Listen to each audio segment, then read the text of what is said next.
नमस्कार। आप देख रहे हैं कैपिटल हेडलाइंस और ये है कैपिटल हेडलाइंस का लाइव शो। सुबह सवेरे आपसे बात कर रहे हैं क्योंकि बहुत सारे लोग उस विषय के बारे में जानना चाहते हैं जिसके बारे में हम बात करने जा रहे हैं आज।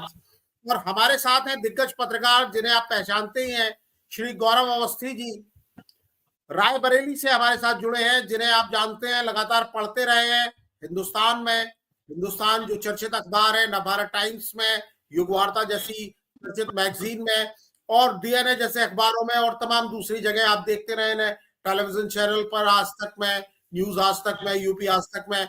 और हमारा सौभाग्य है कि दादा का आशीर्वाद हमें भी मिलता है और हमारे साथ जुड़ते हैं। और आज हम बात करने जा रहे हैं दोबारा दादा से प्रियंका गांधी की, क्योंकि बहुत चर्चा है प्रियंका गांधी को लेकर। वायनाड से चुनाव लड़ रही है, लोकसभा चुनाव 13 तारीख को वोटिंग हो चुकी है। दावा किया था कांग्रेस कार्यकर्ताओं ने कि 5 लाख से बड़ी जीत होगी प्रियंका गांधी की, लेकिन वहां वोटिंग परसेंटेज अभी तक का सबसे कम रहा है। ये वायनाड सीट बनी है। 2009 में पहली बार वहां लोकसभा चुनाव हुआ था, उसके बाद 2014, 2019 और 2024। 19 और 24 में राहुल गांधी चुने गए थे। राहुल गांधी के टाइम में भी अच्छा मतदान हुआ था, लेकिन इस बार जो मतदान हुआ है वो लगभग 64% के करीब मतदान हुआ है। मैं थोड़ा सा बता देता हूं और उसके बाद दादा से हम सीधे समझेंगे कि क्या इसके मायने हैं। ये आखिरी प्रचार के दिन जब राहुल गांधी, प्रियंका गांधी प्रचार बंद होने से ठीक पहले की ये तस्वीरें हैं। आप देख सकते हैं कितना जन सैलाब है, क्या उत्साह था प्रियंका गांधी को लेकर। उन्होंने बहुत शुक्रिया कहा मतदान के बाद, जो वायनाड के लोग हैं उनका आभार जताया। लेकिन जो मीडिया रिपोर्ट्स आई अगले दिन यानी 14 तारीख की सुबह, उसमें था कि वायनाड में गांधी कुनबे ने पसीना बहाया, गली गली नेता घूमे, वहां वेणुगोपाल साहब जमे हुए थे। राहुल गांधी कई बार गए, प्रियंका गांधी तो खैर लगातार प्रचार कर रही थी। अब वो लौट आई हैं, दिल्ली आ गई हैं वापस। लेकिन जो मतदान प्रतिशत हुआ उसको लेकर सवाल उठाए जा रहे हैं, खासतौर पर मीडिया रिपोर्ट्स में। प्रियंका की जीत की कितनी गारंटी, ये पूछा जा रहा है। हालांकि जीत में जो लोग नजर रखते हैं उन्हें कोई शक नहीं है, चुनावी गतिविधि पर जिन्होंने नजर रखी है उन्हें प्रियंका गांधी की जीत में कोई शक नहीं है। लेकिन जो 64.72% वोटिंग हुई है उसे लेकर सवाल उठाया जा रहा है कि 5 लाख वोटों से जीत का जो दावा किया गया था, क्या वो दावा पूरा होगा? राहुल गांधी ने जो रिकॉर्ड बनाए हैं, क्या उन्हें प्रियंका गांधी तोड़ पाएंगी? पहली बार चुनाव लड़ने के लिए मैदान में उतरी है। इसके बारे में हम सीधे सवाल करते हैं दादा से। क्या रिपोर्ट है दादा? आप तो वायनाड देख के भी आए हैं, उत्साह आपने देखा, और अब ये वोटिंग परसेंटेज जो आया है सामने। ये आश्चर्यजनक था कि वोटिंग अब तक 2009 में जब ये फॉर्म हुआ नया लोकसभा क्षेत्र वायनाड, और 2019 में जब राहुल गांधी जी चुनाव लड़े पहली बार वहां से, तो 80% से अधिक वोटिंग हुई। और दोबारा उनका चुनाव जो 24 का था, अभी मिला के 6 महीने पहले, उसमें भी 74% से अधिक वोट कास्ट हुआ था। और अचानक इसके गिरने की वजह से ही मीडिया में तमाम तरह की अटकलें और पक्ष विपक्ष के दावे प्रतिदावे चल रहे हैं। और उन दावे प्रतिदावों के बीच में ये कारण खोज पाना कि कम वोटिंग से किसका नुकसान होने वाला है, ये एक गंभीर मसला लग रहा है। अब प्रियंका गांधी की जीत में तो कोई संदेह किसी को नहीं होना चाहिए, संशय नहीं होना चाहिए प्रियंका गांधी जी की जीत में। लेकिन जीत के अंतर को लेकर जो अटकलें और चर्चाएं शुरू हुई हैं, वो उन पर गौर फरमाया जाना भी जरूरी है। क्योंकि कांग्रेस ने ये लक्ष्य रखा था कि 5 लाख से अधिक वोटों से प्रियंका गांधी को पहली बार जो संसदीय राजनीति की शुरुआत कर रही है वायनाड ऐसे लोकसभा क्षेत्र से, उनको 5 लाख अधिक वोटों से, रिकॉर्ड वोटों से जिताकर हमें भेजना है संसद में। अब उस दावे पर ये कम परसेंटेज, जो 64% आपने जो बताया, 64.72% वोट हुआ है, इसको लेकर तो कुछ संदेह खड़े होना लाजमी है कि वो टारगेट कांग्रेस पूरा कर पाएगी या नहीं कर पाएगी। तो देखने वाली बात है। जैसे कि कांग्रेस के वहाँ लोकल एमएलए थे टी सिद्दीक साहब, उन्होंने वोटिंग के बाद ये दावा किया कि कांग्रेस ने घर घर कैंपेन किया, वोटर्स के बीच पहुंचे और एलडीएफ और एनडीए कैंडिडेट ने लेजीनेस दिखाई, निष्क्रियता दिखाई, इसलिए वोटिंग डाउन हुई। वहां के टी सिद्दीक साहब फॉर्म पढ़ रहे थे और वैसे ही सीपीआई के जो कैंडिडेट हैं एलडीएफ के सत्यन मोकेरी साहब, उन्होंने भी कम वोटिंग के लिए कांग्रेस को जिम्मेदार ठहराया। नव्या हरदास भी इसी तरह की कांग्रेस की लेजीनेस को ही कारण बता रही है। तो दावे प्रति दावे हैं, लेकिन इन सबके बावजूद करीब 14,71,000 वोट वहां पर कुल है इस चुनाव में। और इस लिहाज से देखें तो अभी ये चैलेंज अब और बड़ा हो गया है कांग्रेस के सामने कि वो राहुल गांधी की जीत को किस तरह से ब्रेक कर पाएंगे। इसको ये देखने वाली बात है। जी, जो कुछ आंकड़े हैं उन्हीं अखबारों से जिनमें आपके आलेख सारी दुनिया पढ़ती है। 2009 में जब पहली बार लोकसभा की ये सीट बनी थी, वायनाड केरल में है ये वायनाड, जो लोग नहीं जानते उन्हें बता दूं। एमआई सहनवास वहां से चुनाव लड़े, उन्हें 4 लाख से ज्यादा वोट मिले। कुल वोट जैसा आपने बताया संख्या 11 लाख से ज्यादा है। वोट डाले गए थे उस समय 8 लाख और 74% वोटिंग हुई थी और वो 1,53,000 से जीते। 5 साल के बाद 2014 में उनकी जीत का अंतर घट गया, तब वो केवल 20,000 वोटों से जीत पाए। और जब राहुल गांधी 2019 में पहली बार चुनाव लड़ने पहुंचे वायनाड, और जैसा दादा ने अभी बताया कि 80% से ज्यादा 80.37% वोट पड़ा था उस बार और बहुत उत्साह था, और राहुल गांधी 4,31,000 के अंतर से जीते। और जो 2024 में राहुल गांधी की जीत का मार्जिन था वो 3,64,000 था और उस समय वोटिंग परसेंटेज जो था 73.57, यानी राहुल गांधी 2024 में जो जीत का अंतर घटा, कहीं ना कहीं ऐसा लग रहा था कि वहां पर जो वोटिंग कम हुई उसकी वजह से ही जीत का प्रतिशत कम हुआ। और इस बार प्रियंका गांधी जब पहली बार चुनाव लड़ रही हैं, बड़ा उत्साह था। उत्तर प्रदेश से लेकर दिल्ली से लेकर केरल में तो वो चुनाव लड़ी रही थी वहां तक, लेकिन इस बार वोटिंग हुई है 64.22। लेकिन मैं ये समझना चाहूंगा दादा आपसे कि आखिर क्या फर्क पड़ता है, क्या फर्क पड़ता है वो 5 लाख वोटों से जीते या 5 वोट से जीते? क्या इससे कोई अंतर आता है? कोई, अगर राहुल गांधी का रिकॉर्ड नहीं भी तोड़ पाती हैं, वो लोकसभा में पहुंचेंगी, उनका मकसद जीत हासिल करना है। क्योंकि इस बार हमने देखा कि प्रधानमंत्री नरेंद्र मोदी जो वाराणसी से बड़े अंतर से जीतते हैं, अजय राय के खिलाफ चुनाव लड़ रहे थे, जीत का मार्जिन घट के 1.5 लाख आ गया। 7 लाख से ज्यादा वोटों से शिवराज सिंह चौहान जीते, लेकिन प्रधानमंत्री का अपना जो रुतबा है, जो कद है, जो पोजीशन है, वो वही है। कोई फर्क पड़ता है क्या ये जीत के अंतर से? नहीं, जीत के अंतर से कोई फर्क नहीं पड़ना। जीत हार तो एक और से भी होती है, उसमें कोई वो नहीं है।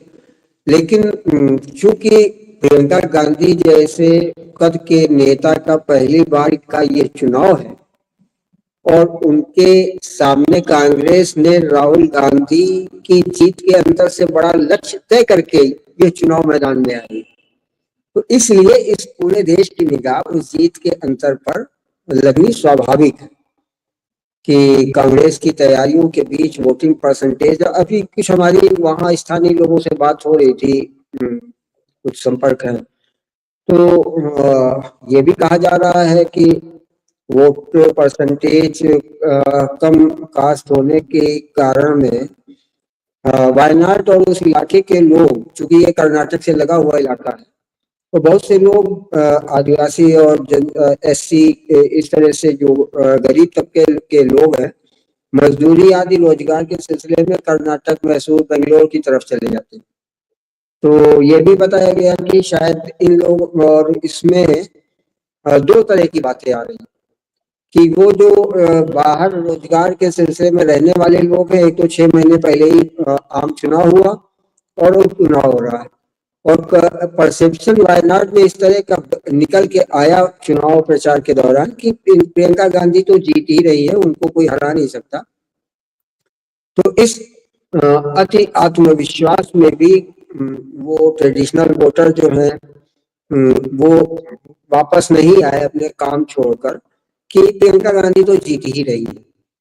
और एक ये भी कारण बताया गया कि सीपीआई मतलब एलडीएफ और एनडीए के वोटर्स भी इसलिए नहीं निकले कि वो प्रियंका गांधी जीत रही है तो उसमें वोट करने से क्या फायदा निकलने वाला है। तो एक तो लॉजिक ये निकल के आया, जो स्थानीय लोगों से, दो चार लोगों से हमने वहाँ के हालात के बारे में, वहाँ की वोटिंग के बारे में, वोटिंग ट्रेंड के बारे में, कि जो माइग्रेट करने वाले लेबर क्लास है काम के सिलसिले में, रोजगार के सिलसिले में, वो लोग इसलिए इस आत्मविश्वास में नहीं आए वोट कास्ट करने कि प्रियंका गांधी तो जीत ही रही, तो क्या करना है। बीजेपी और एलडीएफ के वोट बैंक के लोग भी इस तरह से लोगों ने बताया कि वो भी नहीं निकले कि प्रियंका जीत नहीं है तो क्या जानना है, जो उनका कमिटेड वोट बैंक। अभी दूसरा कारण एक और आया कि एक ये भी चर्चा निकल के आती है कि एलडीएफ घर घर वोट डलवाने में उसको महारत है और वो अपने वोट बैंक के पास घर घर जाता है, एक बार नहीं 10 बार जाता है वोट डालने के लिए, उनको साधन भी देना इस तरह का। और इस मामले में यूडीएफ कमजोर है, थोड़ा लिबरल है कि अरे चलिए वो अपना जीत तो हो ही रही है, 4 चुनाव के आंकड़े उनके सामने हैं, भरोसे का एक कारण बन ही जाता है कि यहाँ कांग्रेस या यूडीएफ कभी हारी नहीं है। तो ये कारण भी वोट परसेंटेज कम होने का हो सकता है कि अति आत्मविश्वास में यूडीएफ के लोगों ने कोई लापरवाही बरती हो। लेकिन यूडीएफ के लोग जो कार्यकर्ता स्तर के जो हमारी बात हुई, उनका ये कहना है कि यूडीएफ मुस्तैद रहा है, वो घर घर गया, कैंपेन किया, लोगों से संपर्क किया, मतदाताओं से, और उनको इंस्पायर किया वोटिंग के लिए। तो ये दावे प्रतिदावे नेता स्तर पे भी हैं और स्थानीय स्तर पर भी लोगों में इस तरह की बातें चर्चाएं हो रही है। इसीलिए ये चर्चाओं को और बल मिल रहा है कि जो सपना या जो लक्ष्य कांग्रेस ने प्रियंका गांधी की पहली जीत के लिए तय किया है, जीतना तो उनका लगभग कोई जहां जितने भी लोगों से बात हुई, जीतने में कोई संशय किसी को नहीं। अब मार्जिन को लेके है, और पहला चुनाव राहुल गांधी जी 4,31,000 वोटों से जीते, ह्यूज मार्जिन था उनका, और दूसरे उसमें वो 64,000 समथिंग उनका वोट कम भी हुआ। लेकिन अभी जो लोगों को अनुमान हो रहा है कि वो 4 से 5 लाख क्रॉस करेगी कि नहीं करेगी, इस पर कुछ संदेह जरूर आ गया है। लेकिन 4 से 5 लाख के बीच में प्रियंका गांधी जी की जीत का अनुमान वहां के लोग, यूडीएफ के कार्यकर्ता कर रहे हैं।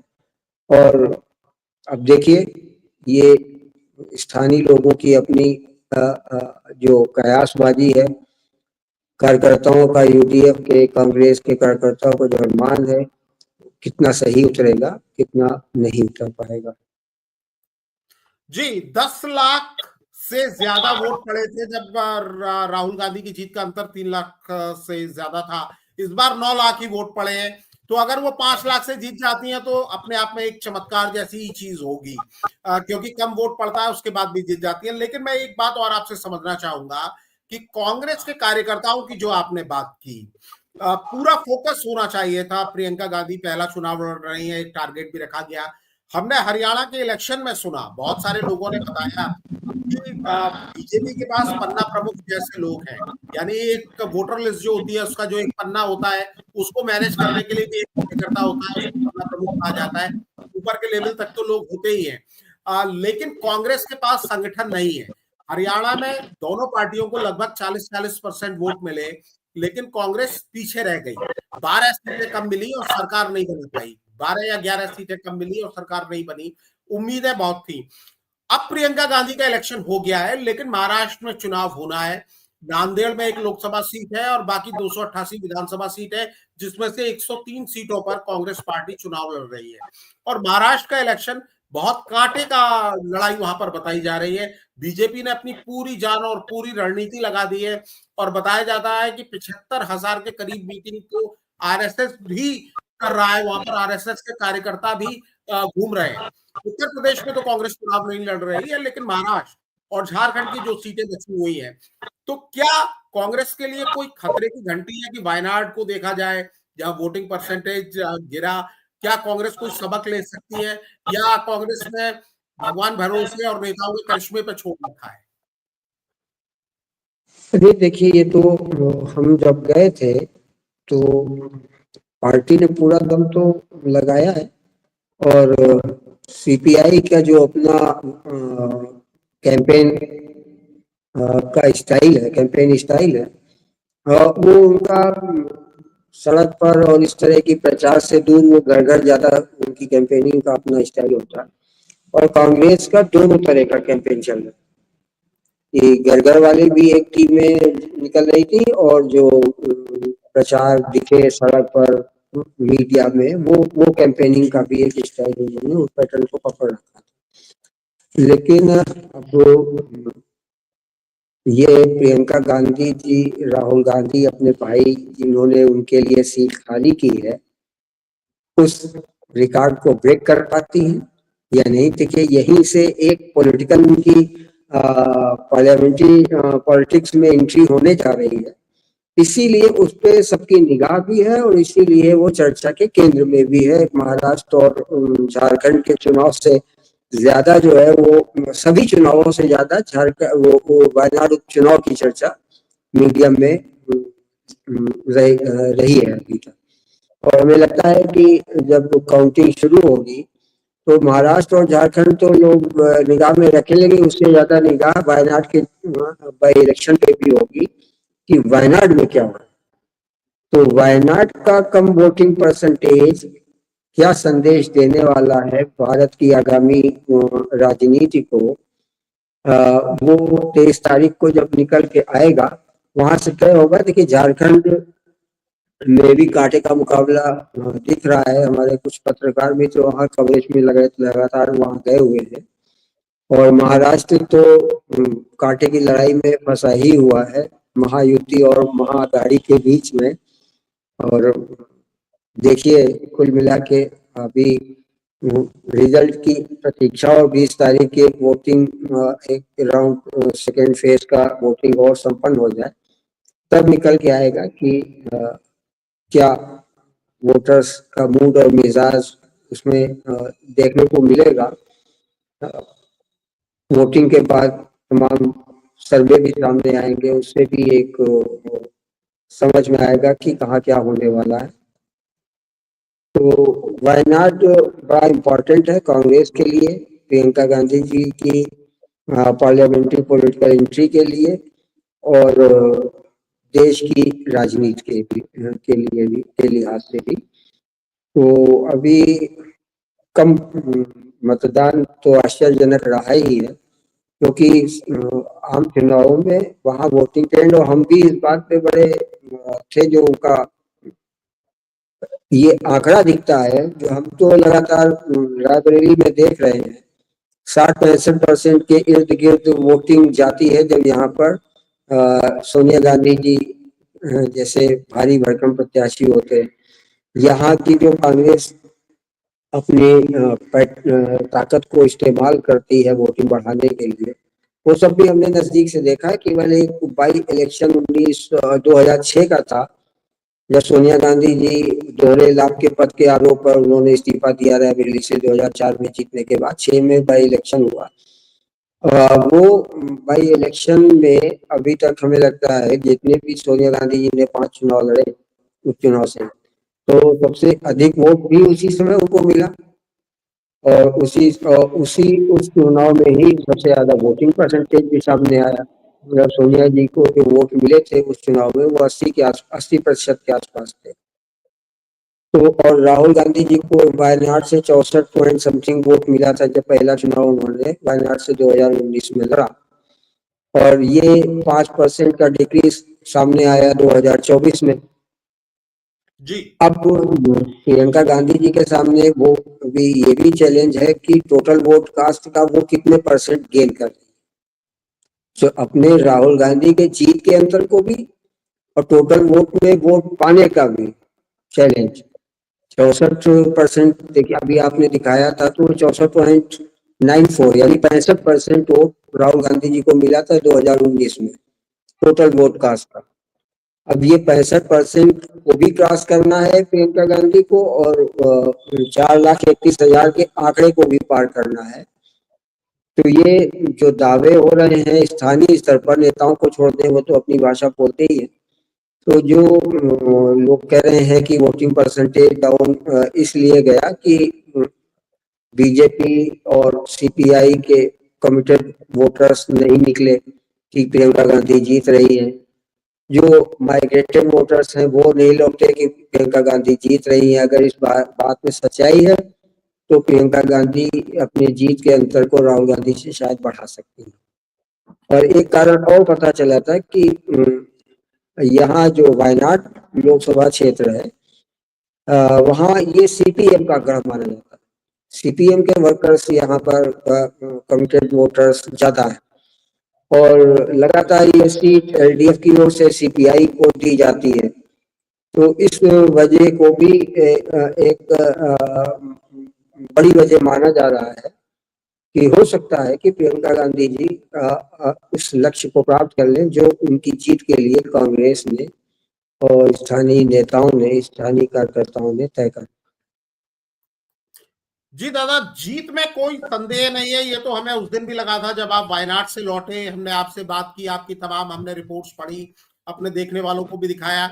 मैं एक आखिर में समझना चाहूंगा कि आखिर ये जो जीत की गारंटी पर सवाल उठाया जा रहा है, तमाम हिंदी मीडिया की रिपोर्ट्स इस तरह की आ रही हैं, इसके पीछे आप क्या कारण देखते हैं? क्योंकि ये बात तो कहीं सुनने में नहीं आ रही कि सत्येंद्र मोक्केरी या कव्या हरिदास जी उनको हरा देंगी, ऐसी संभावना नहीं लग रही है। फिर इस तरह की रिपोर्टिंग क्यों हो रही है? क्या आपको रीजन लगता है? अब देखिए हिंदी अखबारों की जो बात आप कर रहे हैं वो रिपोर्ट्स क्यों और किसके लिए, किसको खुश करने के लिए, सभी दौर में सत्ता में जो जो दल रहे हैं उनके सभी दौर में इस तरह की फिर उनके दावे में सच्चाई तब ढूंढी जाए जब उन्होंने अपने स्पेशल करेस्पॉन्डेंट्स उस इलाके में भेज रखे।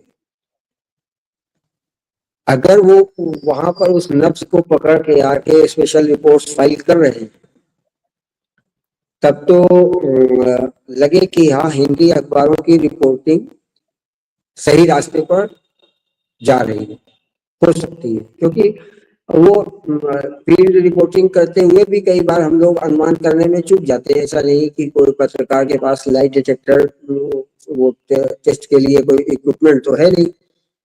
जो जो वोटर बोलेगा, जिस तरह बोलेगा, हो सकता है कि कोइंसिडेंटली हमें एक ही मूड और विचारधारा के लोग मिल जाएं।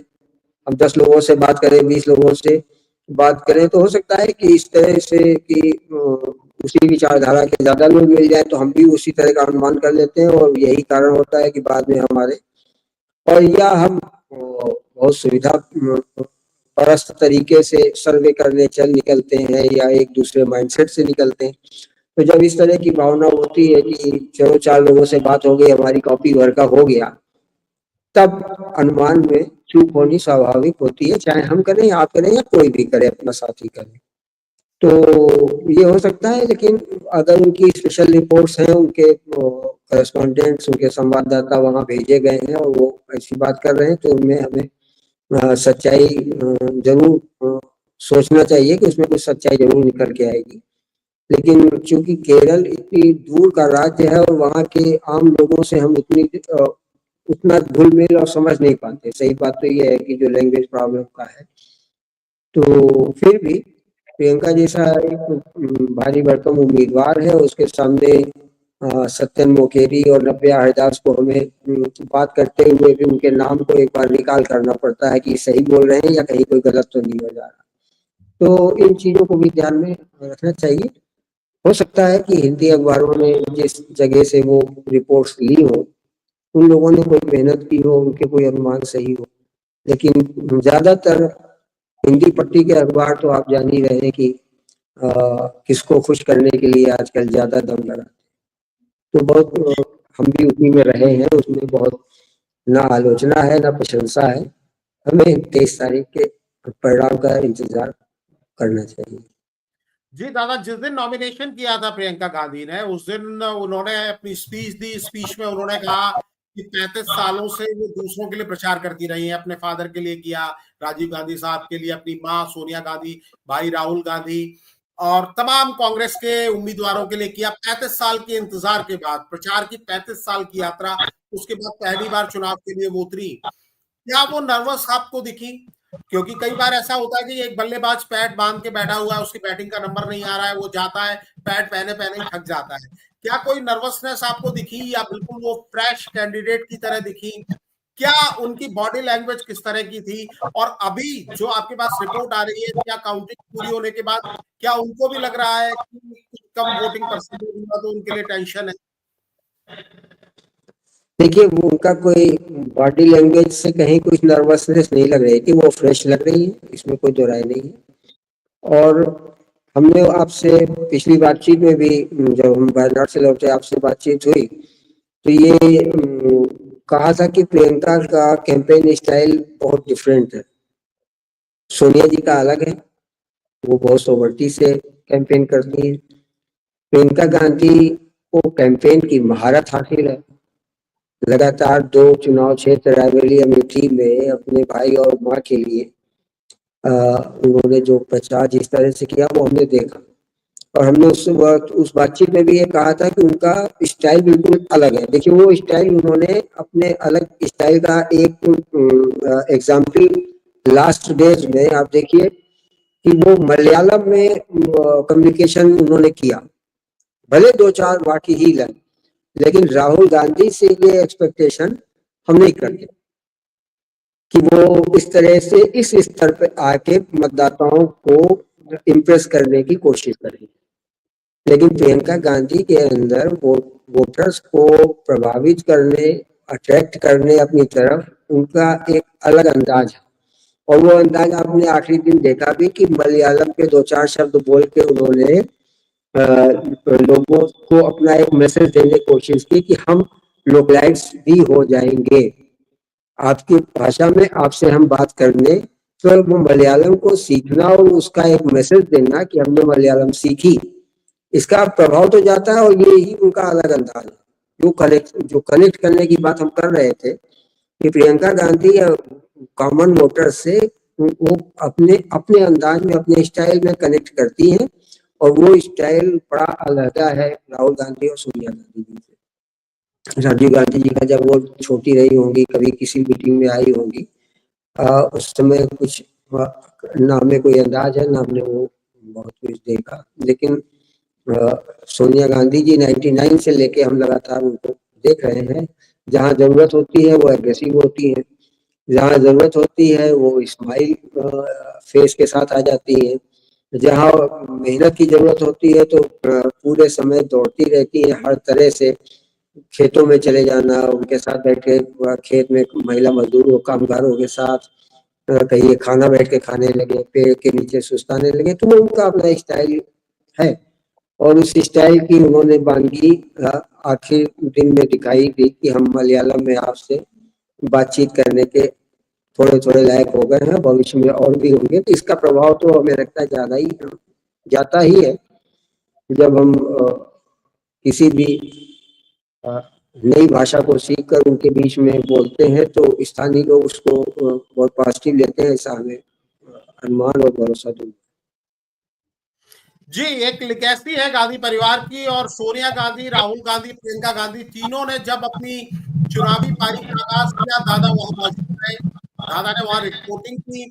वायनाड बहुत दूर है, जहां पर रायबरेली में दादा बैठे हैं या मैं दिल्ली के करीब बैठा हूं, वहां से वायनाड का डिस्टेंस काफी ज्यादा है। वहां तक जाना, जमीन पर जाकर चीजों को समझना जरूरी इसलिए भी है क्योंकि बातें केवल एक पक्ष की लोग नहीं सुनना चाहते हैं। विकल्प राजनीति में होना ही चाहिए। और प्रियंका गांधी चुनाव मैदान में उतरी हैं। दादा क्योंकि ग्राउंड रिपोर्टिंग करके आए हैं और रायबरेली से लगातार गांधी परिवार से जो एक कनेक्ट रहा है वहां का, उसको उन्होंने बिल्कुल कवर किया है। राजनीति पर इनकी नजर पूरे देश की भी रहती है, लेकिन क्योंकि ये चुनाव खास है, तमाम चुनावों से ज्यादा इसमें दिलचस्पी है, इसीलिए हमने दादा से रिक्वेस्ट की और इतने व्यस्त समय से दादा आपने समय निकाला, बात की। और हम तो मान के चल रहे हैं कि जो आपने बताया है वही तस्वीर सामने आने वाली है 23 तारीख को। 23 तारीख को इंतजार सभी लोगों को है। प्रियंका जी को शुभकामना, उनके साथ जो चुनाव लड़ रहे हैं उनको भी शुभकामना, वायनाड के लोगों को बधाई कि भले ही 65% के करीब लोग निकले, लेकिन उन्होंने इस वोटिंग में हिस्सा लिया और लोकतंत्र को मजबूत करने में अपना योगदान दिया।